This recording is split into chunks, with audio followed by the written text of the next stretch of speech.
Здравейте от Интерекспо центъра. Тук вече започна автомобилен салон София 2019. Премина официалното откриване. Вече вратите са отворени за широката публика. Това, което има като предварителни очаквания е за доста електрически автомобили, хибридни като цяло, акцент върху алтернативните начини на задвижване, но ще има и спортни автомобили, и то от най-добрите. Присъствие на SUV-те естествено като цяло 60 производителя, казват от организаторите, че са на изложението, но това не са само производители на автомобили, естествено има аксесуари, джанти, различни машини, така че доста интересни неща, които да видите. В момента сме в фоайето, където има най-различни щандове, има игри и томболи, в които може да се включат, но естествено това не е най-интересното. Най-интересното е вътре в залите, така че бързаме да влезем, да разгледаме и естествено да ви покажем.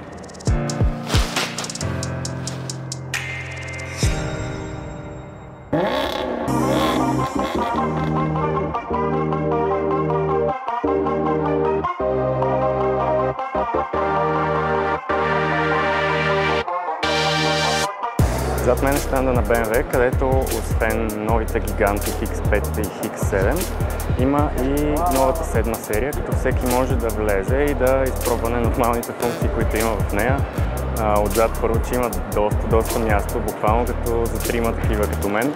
Освен това има масажи, какви ли не функции. Тук е и новата трета серия. Новата първа серия е до нея, също доста интересен и красив модел. На първа позиция на щанда е и новото i3S, а зад него M8 Cabrio, с което със своите 625 конски сили и невероятен дизайн наистина се заслужава да се види.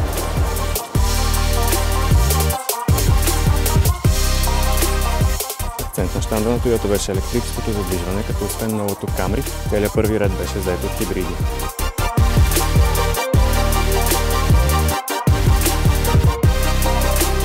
Голямата премиера при Volvo беше новото S60, като освен него там беше XC90, европейски автомобил на годината XC40.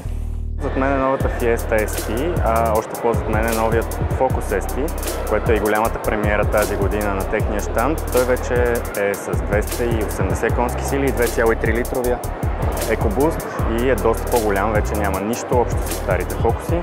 Тук може да видите и Ford Mustang, който се оказва, че е най-продаваният автомобил, поне в своя сегмент в България за спортните коли, така че доста интересни неща и доста какво да се види при Motovfly.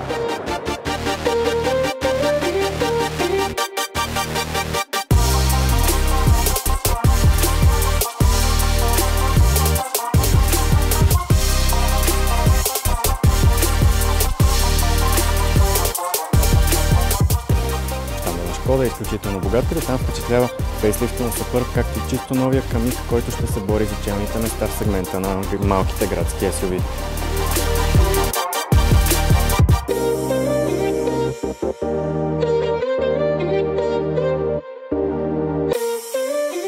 И новата Scala пълно ревю, на която можете да видите в нашия канал.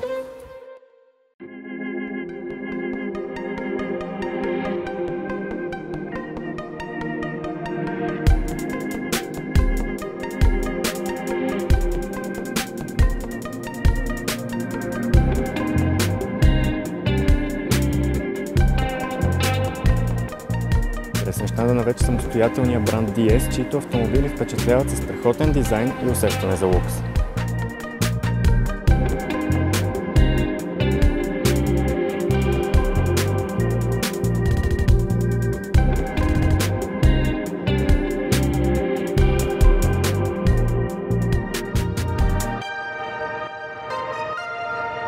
За първи път на българския автосалон присъства и Rolls-Royce. Това за мен е новия Cullinan.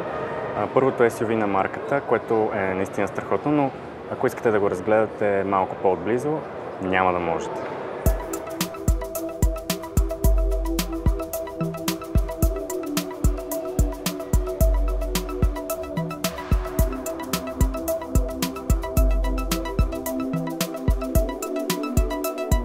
При Renault, както винаги, е доста цветно и приятно. Тук премиери правят новия Captur, който е с изцяло нова визия, доста по-красив и зрял вече дизайн. Новото Zoe, което е зад мен в момента, с увеличен пробег и отново доста по-красив дизайн, както и новото Clio, което също вече взима дизайнерските линии на по-големите коли. Самият той също е пораснал на големина. Данът на Dacia също е тук, като той е най-червения на изложението. Redline е тук, Logan и също и Sandero в изпълнение Stepway, които всички правят щанда много красив. Централно място на щанда на Mitsubishi заема чисто новия ASX.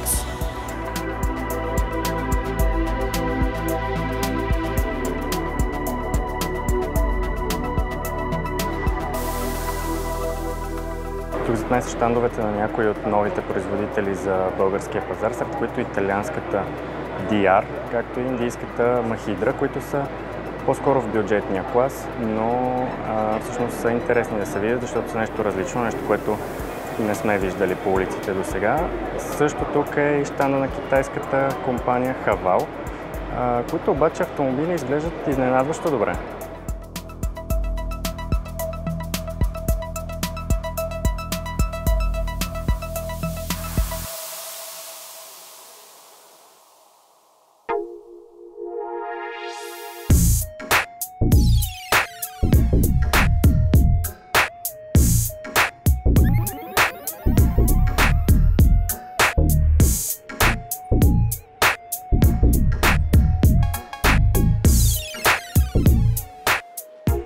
Нещо, което ще видите при Audi е новото A6 Allroad, а зад него са и спортните RS5 и RS3 в брутални черни изпълнения. И новото луксозно SUV със спортна модификация SQ8 с 4 литров TDI и мотори 435 коня. Новата заплаха за Tesla Model Y, Audi e-tron е тук със своята интересна визия и извънземни технологии.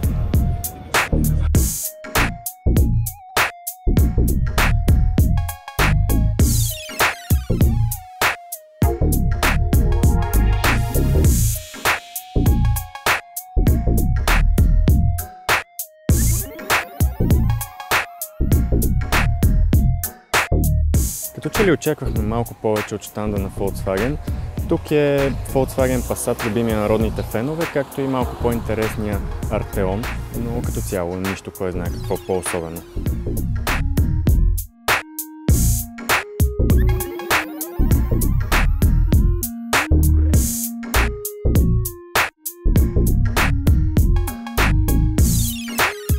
Щанда спасява новия Touareg в изпълнение R-Line, който е красив отвън, но като че ли дори неговия интериор не отговаря на ценовия клас.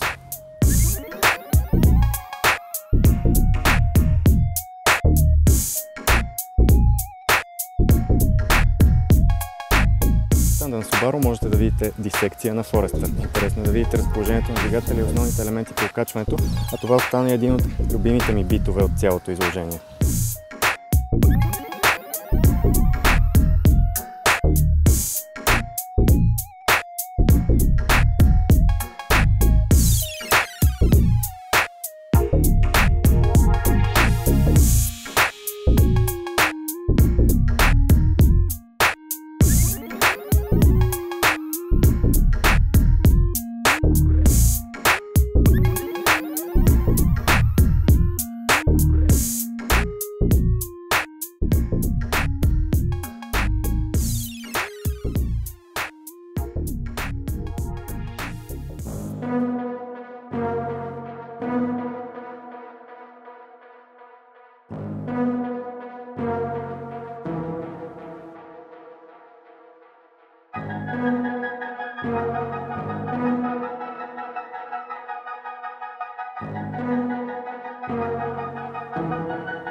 За първи път в България AMG GT-R Pro, което е най-бързия модел на марката с почти 600 конски сили, V8, изглежда наистина феноменално. Може да влезете и него вътре да го разгледате.